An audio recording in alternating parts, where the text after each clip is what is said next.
Pour toi qui vois sur qui tombe sur cette vidéo, pardon, ce qu'on te dit, c'est que le retour est clairement prévu de la personne qui s'est éloignée. Alors effectivement, ce qu'on te dit, attention, cette vidéo n'est pas forcément pour tout le monde, hein. On n'est pas là pour raisonner avec votre mental, donc écoutez bien ce qui vibre avec vous. Si vous sentez une émotion particulière, un ressenti dans votre corps, voilà, c'est que cette vidéo est pour vous. Il faut que vous soyez à l'écoute de vos autres sens, les sens extrasensoriels.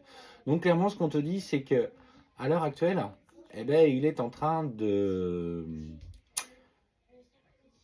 penser à toi. Clairement, il envisage de t'envoyer des messages, des échanges pour aller vers un compromis. Il veut, en fait, clairement trouver des compromis pour pouvoir revenir vers toi. Je sais qu'il t'a blessé, hein. Clairement, on sent qu'il qu'il va arriver à petits pas. Il va vouloir faire un vrai mea culpa et on te dit que c'est là, toi, tu vas devoir aujourd'hui lui montrer que tu as changé, que tu n'es plus la même personne et que tu n'accepteras plus les comportements qu'il a eus par le passé. Clairement, c'est l'occasion pour toi, enfin, de poser des limites qui résonnent avec toi. On le dit toujours, dans quel type de relation que ce soit. Non, toutes les relations sont belles. Elles peuvent être karmiques, elles peuvent être des relations d'âme sœur, de relations d'âme jumelle ou de flammes jumelles, peu importe. Surtout, c'est aujourd'hui, toi, tu dois, voilà, devoir te poser les bonnes questions, exprimer tes craintes, car c'est par ça que vous parviendrez à trouver un équilibre. Et ce qu'on te dit, c'est que notamment, il va falloir que tu lui demandes pourquoi, à ce moment, dans votre séparation, il est parti et il s'est isolé du jour au lendemain sans te donner d'explication.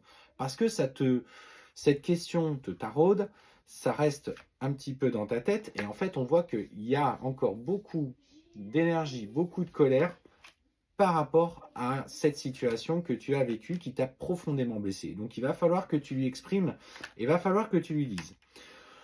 On te dit, malgré la souffrance que tu as eue, sois dans la communication, ne sois pas dans, tu vois, dans l'attaque, dans les reproches. Essaye vraiment de comprendre son point de vue, d'un point de vue, comment je pourrais te le dire, euh, dans le sens que tu souhaites partager vraiment, échanger sur ce point de vue-là.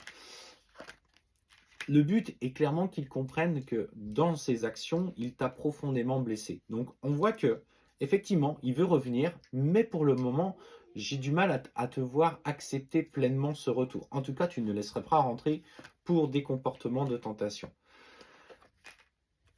Et ce qu'on te dit, c'est que malgré tout, dans le travail que tu as accompli, malgré la souffrance que cela a occasionné dans ta tête, il y a aujourd'hui une vraie levée du voile de l'illusion par rapport à quitter. Tu n'as plus forcément envie d'être dans la dépendance affective par rapport à lui, tu n'as plus envie de te sacrifier pour ses besoins. Et ce qu'on te dit, c'est que dans sa démarche de pardon, il est clairement sincère.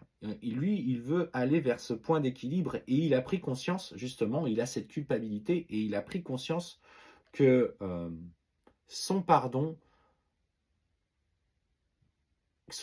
envers toi pour ses agissements étaient les bienvenus. Et on te parle à ce moment-là d'un nouvel engagement. C'est-à-dire que vous repartez sur quelque chose de nouveau. Tu vois, on te parle même d'abondance. Donc, pour le coup, on voit que les choses sont quand même posées. On voit que en allant vers ces concrétisations, vers ce renouvellement, on voit clairement que vous réussissez à trouver ce point d'équilibre. Par contre, exprime-toi. Bonne journée.